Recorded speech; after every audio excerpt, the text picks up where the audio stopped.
bitch, what? Welcome to the Elements Experience. I call this segment Can I Get Paid? And if you're new here, make sure you hit that subscribe button so you don't miss my other videos. And in this segment, if you're new here, what I do is I experiment with all the different ways of getting paid that people talk about on YouTube, and I show the results here live. And welcome to part 2 of my conversation about the DriveAway business. From my first video, I hope you were able to see one of the main hidden factors about this business, which is the importance of adding in your travel expenses.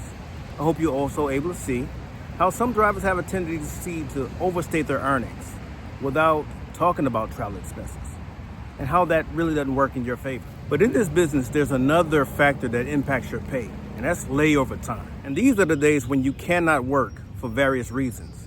For instance, if you're traveling from point A to point B, you're on that train, plane, a bus, or on a rental car, and you cannot work, or you're riding with someone else. If you have a team driver, you can't work that day.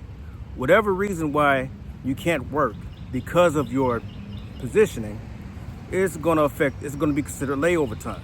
And that's something you cannot avoid. And I want to factor in how layover time worked against me in the same paperwork I used from the last video. So let's take a look. I want to point out the delivery dates on this paperwork. It shows that I picked up on an August 5th and I delivered it on August 8th.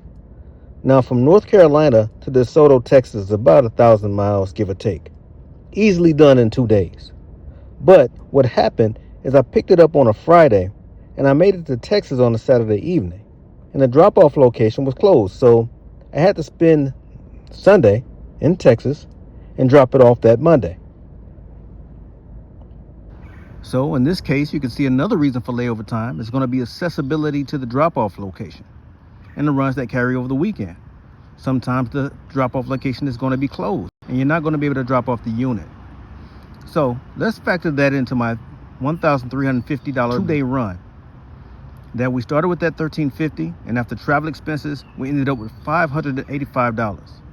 But because of a 2-day layover, our 2 days has to be spread over 4 days, which means we're looking at about $147 per night. And in 95% of the cases in the DriveAway business, layover time and travel expenses are going to be unavoidable. You're going to run up on those situations, and people often overlook them. So my advice to anyone taking this path is for you guys to understand how important accounting is and to be as thorough with your accounting as possible, and never ever overstate your earnings. The only person who that hurts is going to be you. So with that said, these are two of the most common, unavoidable factors in the DriveAway business.